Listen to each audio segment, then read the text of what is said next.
नमस्कार दोस्तों। आज एक सत्य कथा हम देखेंगे और ये 23 साल पहले की एक कहानी है। हाँ, लगभग 23 साल अभी हो रहे उस कहानी को। तो एक बार एक प्लेन हवाई जहाज़ न्यूयॉर्क के लिए जा रहा है और कुछ अनाउंसमेंट होती है कि कुछ तकनीकी कारण है, हमें प्लेन को ज़रा दूसरी जगह उतारना पड़ेगा।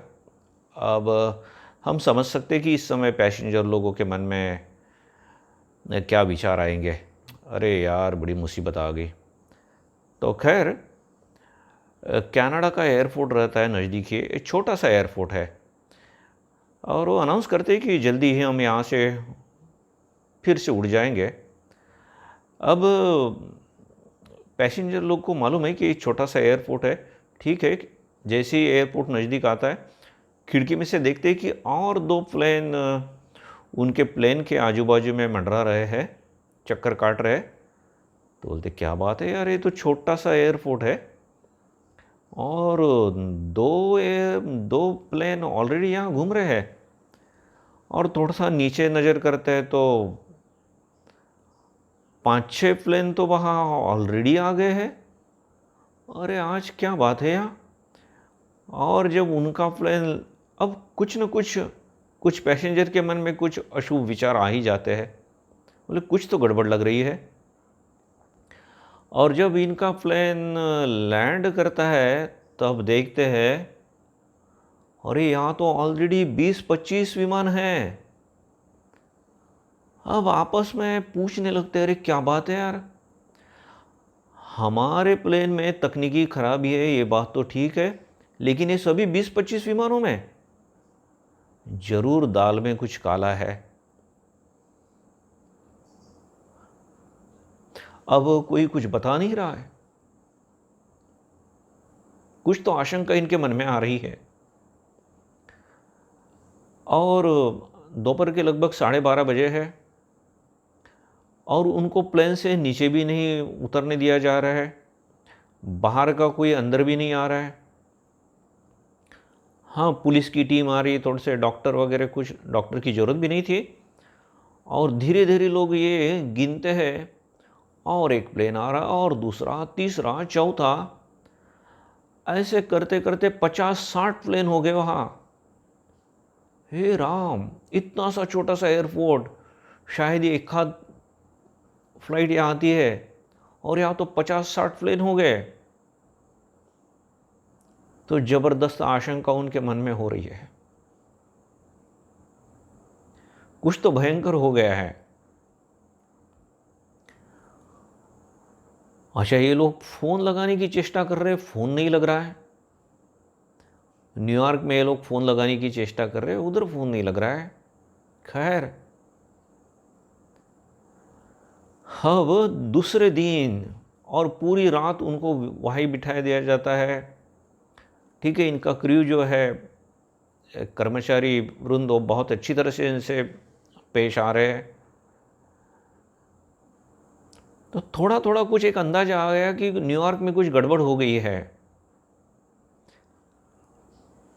क्या गड़बड़ हो गई अभी तक ठीक से उन्हें पता नहीं। और दूसरे दिन, माने लगभग 24 घंटे के बाद, कुछ बसेस आती है और इनको बोला जाता है कि आप लोग अभी उतरिए, बस से चलिए।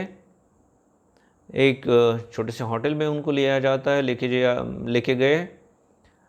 और वो गांव भी छोटा सा है, 10-11 हज़ार पॉपुलेशन है वहाँ का। और ये जो 50 प्लेन है, वहाँ के अगर पैसेंजर हम उनकी गिनती करते हैं तो वो भी 10-11 हज़ार। और फिर उनको बताया जाता है, उनको समझ में आया बाद में कि अमेरिका में टेररिस्ट अटैक हुआ है,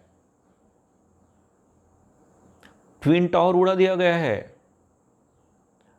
बहुत ज़्यादा डिटेल अभी भी इन लोगों के पास नहीं है क्योंकि फ़ोन नहीं लग रहा है। शायद ब्लॉक किए गए इनके फ़ोन। उस एयरपोर्ट के सभी। तो ये लोग चिंतित है कि अरे ट्विन टावर में हमारे घर के लोग भी कुछ जाते थे वगैरह वगैरह। खैर फिर उनको बताया जाता है कि आपको एक विलेज में हम लेके जाएंगे, माने अब जिस फ्लाइट की बात कर रहे हैं हम, एक विलेज में लेके जाएंगे। छोटा सा विलेज है, वहाँ से 40-50 किलोमीटर दूर, बहुत ही छोटा सा। तो 24 घंटा तो लगभग बीत चुका है। तो लोग उस विलेज में जाते हैं, तब देखते हैं कि उनके लिए कुछ व्यवस्था की गई है। अब विलेज में क्या व्यवस्था होगी ना, ये लगभग 200-250 पैसेंजर्स है। अब किसी स्कूल में उनकी व्यवस्था की गई, छोटा सा वहाँ कम्युनिटी हॉल है, वहाँ व्यवस्था की गई है। जो सीनियर लोग हैं उनको किसी के घर में व्यवस्था की गई है। और हाँ, उनके साथ इस फ्लाइट में एक प्रेग्नेंट महिला भी थी, 9वां महीना उसका चालू हो गया था। उसको बड़ी सुविधा के साथ एक फैमिली के यहाँ रखा गया। और सब लोग वहाँ, सब स्कूलों में छुट्टी दे दी गई उस छोटे से गांव में। हाई स्कूल के जो बच्चे हैं सब वॉलेंटियर बन गए। इन लोगों को जो चाहिए, अभी इनके कपड़े वहाँ थे फ्लाइट में, तो वहाँ सब लॉन्ड्री उनके लिए उपलब्ध कराई गई। इनके लिए फ्रेश खाना बनाने लगे गांव के लोग।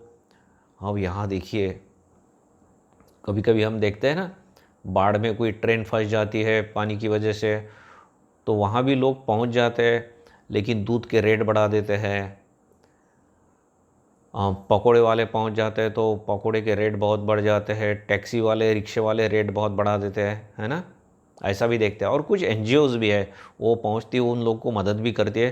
तो सिक्के के दोनों पहलू हम यहाँ देख पाते हैं। और लेकिन यहाँ इस गांव में देखते हैं, सब लोग जाने अपने यहाँ एज इफ हमारे यहाँ कुछ मेहमान आए हैं, इस ढंग से सब उनकी बहुत खातिरदारी कर रहे हैं। फिर उनका रेस्ट हो गया। फिर कुछ लोगों ने, उनके पास बोट है तो बोट दिया, भाई चलिए हम पानी में थोड़ी सैर करेंगे। किसी के पास कार है तो चलिए आपको हमारा विलेज और आजू बाजू का नज़ारा दिखाएंगे। ऐसा करते करते सब लोग जी जान से चेष्टा कर रहे हैं कि ये जो गेस्ट है, अब देखिए हम भारत में बोलते हैं ना, अतिथि देवो भव। तो वैसे सचमुच में ये भगवान रूप है, भगवान स्वरूप है। और इनकी जितना हम सेवा कर सके उतनी सेवा करेंगे।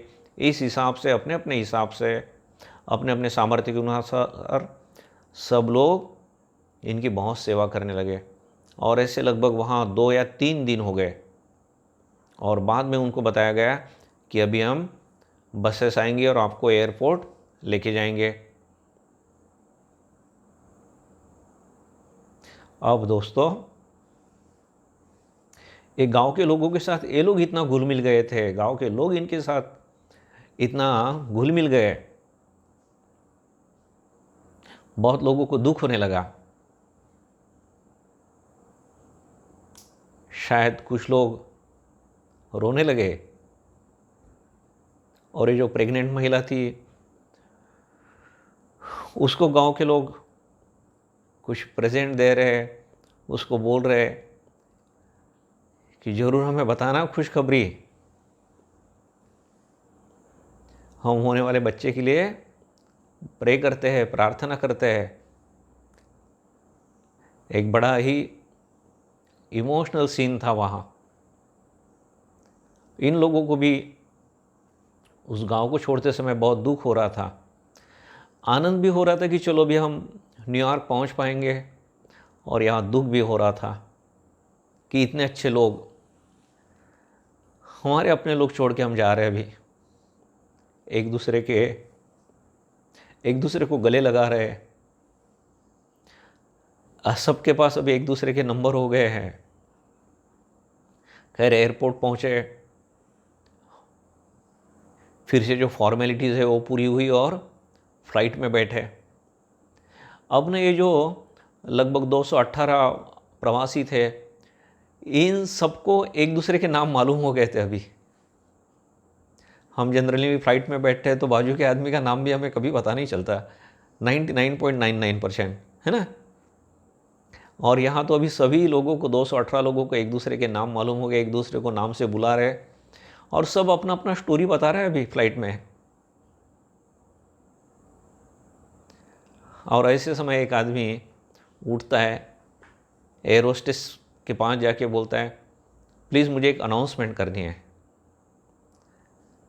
अब हम भी जानते हैं कि एयर होस्टेस के पास अगर जाकर हम बोलेंगे अनाउंसमेंट करना है तो वो नहीं करने देते हैं ना। लेकिन यहाँ कुछ माहौल अलग था, परिस्थिति कुछ अलग थी। एयर होस्टेस बोलते हैं हाँ श्योर,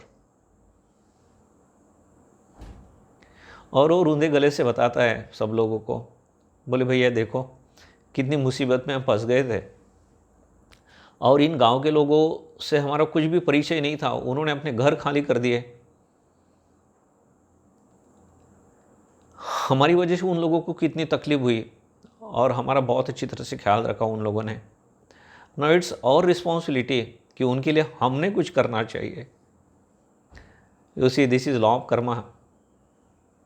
अब उन लोगों ने कुछ सोचा नहीं था व्यापार के बारे में, और इन लोगों से कुछ पैसा नहीं लिया, कुछ नहीं।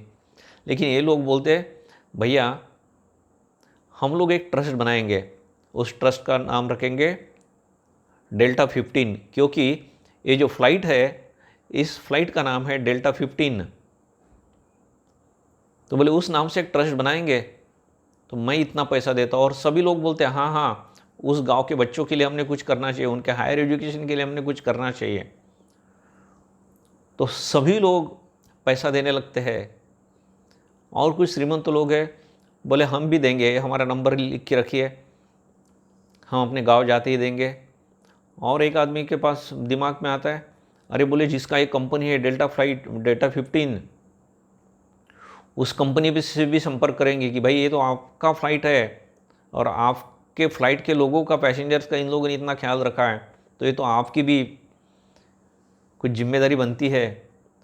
और सचमुच में उन्होंने भी बोला हाँ हम भी देंगे। ऐसा करते करते लगभग 13 कोटी 15 कोटी रुपए या इससे भी ज़्यादा पैसा इकट्ठा हो गया, देखिए। और उसके इंटरेस्ट से इन बच्चों का एजुकेशन और उस गांव में और कुछ मेडिकल फैसिलिटी वगैरह देना चालू हो गया। तो ये जो 2001 11 सितंबर में जो ट्विन टावर पे अटैक हुआ था, उस संदर्भ की ये स्टोरी है, और उस फ्लाइट का नाम है डेल्टा 15। और उन लोगों को एक मानवता और लोगों में भी भगवान रहते हैं, एक बड़ा अच्छा अनुभव हुआ। किसी ने उनका चीटिंग नहीं किया, जैसे हम बोलते हैं ना कि टैक्सी वाले कभी कभी रेट बढ़ा देते हैं और वगैरह वगैरह, तो वैसा कुछ भी नहीं हुआ। लोगों की बहुत सेवा की, और शायद ये कहानी सबको बहुत प्रेरणा देती रहेंगी और बताती रहेगी कि हाँ भाई मानवता है, अच्छे लोग अभी भी है, और हम अच्छा कर्म करते हैं तो उसका फल भी हमें अच्छा मिलेगा। तो सचमुच में बहुत ही सुंदर कहानी है, आप उसको डिटेल में भी बाद में पढ़ सकते हैं। तो ये वीडियो अगर आपको अच्छा लगता है तो इसको शेयर करें, सब्सक्राइब करें। मैं आप सब लोगों के लिए बहुत बहुत हृदयपूर्वक प्रार्थना करता हूँ, हम लोग भी उस गाँव वाले लोगों की तरफ बने, जो स्वामी विवेकानंद कहते हैं ना, एक्सपांशन इज़ लाइफ। तो हमारा भी हृदय ऐसा ही बड़ा हो। और स्वामी जी कहते हैं they alone live who live for others, the rest are more dead than alone, the rest are more dead than live. कि जो दूसरे के लिए जीते हैं वही सही मायने में जीते हैं, बाकी तो जिंदा होकर भी मरे हुए है।